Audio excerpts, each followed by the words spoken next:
Hey guys, okay, so with this video, this is going to be a longer video on how to do a proper barbell squat, and I felt it was justified because giving you a 30-second to a minute video within your program just doesn't give enough respect to the barbell squat, any squat for that matter, but I'm going to go with the barbell here. So I'm going to take you through every step in detail from the setup to alignment, to some of the things that I find with my clients, and kind of give you some of the things that I do with my clients. So when you are working with your program, if something comes up, you can kind of work around it on your own while you're at the gym until you get back to the computer and communicate with me what you found.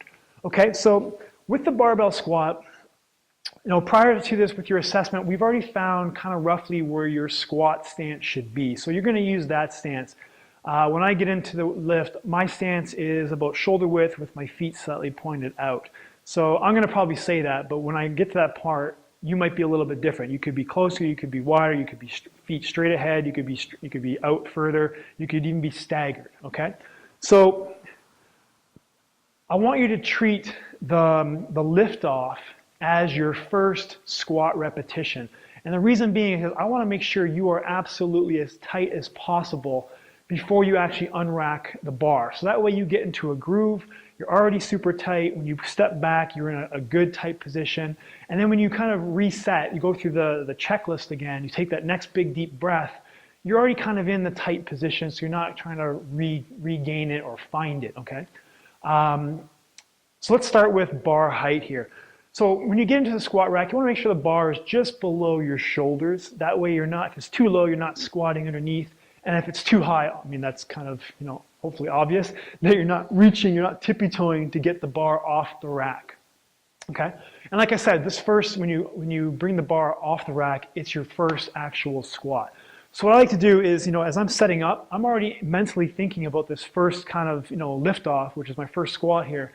So I got double chin, I'm creating or pulling my rib cage down, or if a better cue is pulling your belt buckle to your chin, that's fine. So you can see my hips.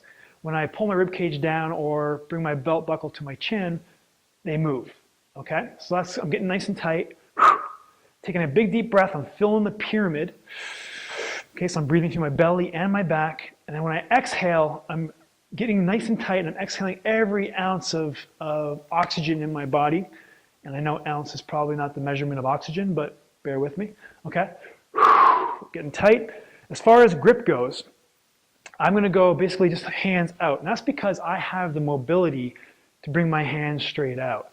So when I get underneath the bar, I am super tight. The closer your hands are, the tighter the closer your elbows are to your body, the tighter your back can be, because you're going to be squeezing kind of oranges in your armpits to create that tightness in your back. You're also driving the elbow to your hip, straight down to your hip to create that tightness as well. So what I find here is a lot of my clients don't have the shoulder mobility, okay, to get close and in order basically to get super tight. Chances are if you already know that because you've gone through the shoulder assessment, so you already know that this is going to be difficult for you. So how to overcome that? You just go a little wider with your hands. Same thing is true that if you get in your position and you get some elbow pain, whether it right from the get-go or after you rack the bar and you're stepping out and you're like, ooh, my elbows. This happens to me a lot actually in this elbow. So I just know that something's going on up top somewhere, and in order to continue lifting and continue squatting, I'm just going to go a little bit wider with my hands. But at the same time, you got to make sure the wider you go, you can't potentially get as tight as if you were as close in. At least for somebody like me who has the range of motion. If you don't have the range of motion, you're stuck right here, you're going to create just enough tightness, you'll be fine. But for me who has the range of motion to come in, but because I have a little bit of elbow pain, I got to really focus hard on creating that tension by squeezing the oranges, making orange juice in my armpits, okay?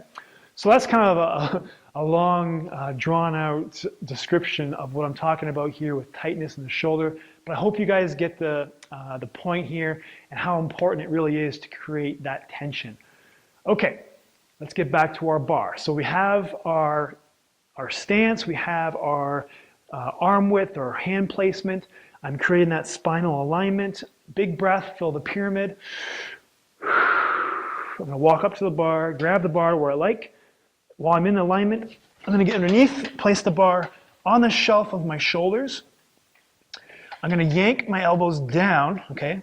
So I create that tension right from the get-go. Big breath, exhale, stand up. And I want you to make sure you do that aggressively, guys. Be aggressive with this. This is your first squat. You just squatted your number 1 rep, even though we're not counting it. Okay? The next mistake I see, or the next thing I see people do that waste energy, is when they take a step back, they kind of fumble around and they figure out where they want to be, and they look down a number of times and they're doing like one of these, and you've lost all tightness, okay? So let's rewind this a little bit. You've got underneath, you've created the tightness in your shoulders, okay? Double chin, rib cage down, take a big deep breath, stand up aggressively, one step back and be right into it. If you need to kind of like do a little bit of a rock, that's fine, but you've only taken one step and you haven't wasted any energy.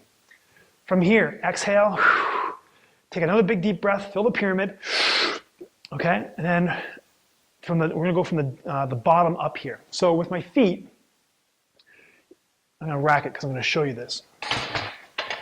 Okay, so take your mental picture of me standing up, and I'm gonna get back there in a second.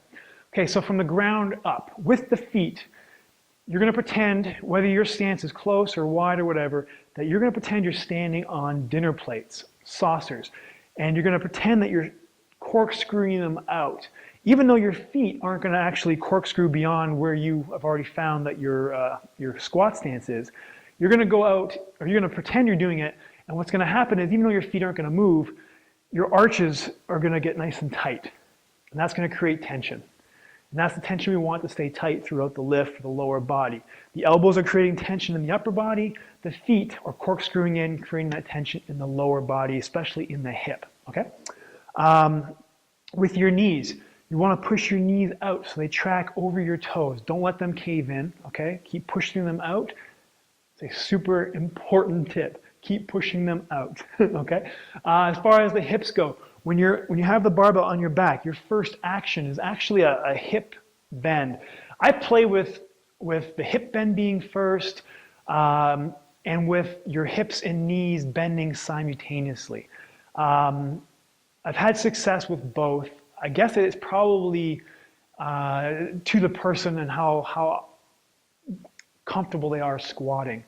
So where I'm at right now, and some of my videos might contradict this, so if so, I apologize. I'm trying to figure those out and refilm them. But what I want you to do is create that tension and bend at the hips first, so you kind of load your glutes and you load your hamstrings. And then you can pull yourself down into the squat by bending your knees.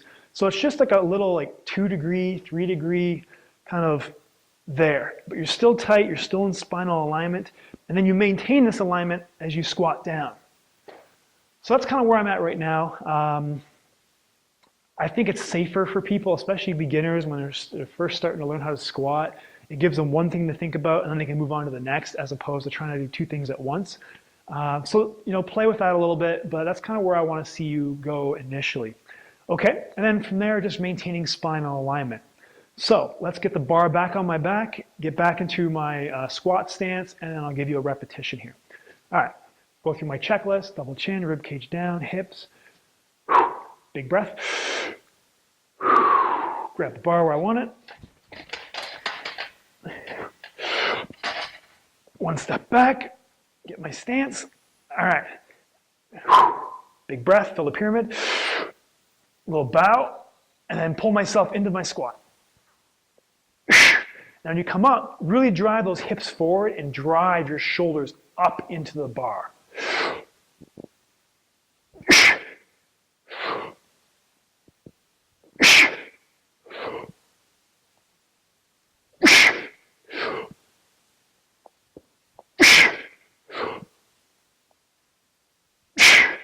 Okay? And then walk it forward, make sure you're racked before you pull out. And that's your barbell squat, guys. So a longer video going through each step, but I think it's really necessary because the squat is it's a risk versus reward exercise. And if you're new, I won't have you barbell squat anyway. So the squat positioning and the squat mechanics should already be ingrained in your head by the time you get to the barbell by doing things like kettlebell goblet squats, suspension squats, even front squats with the barbell held here going into it. Okay, so that's your barbell kind of tutorial. Sorry it was so long, but extremely important. And I'll see you in the program.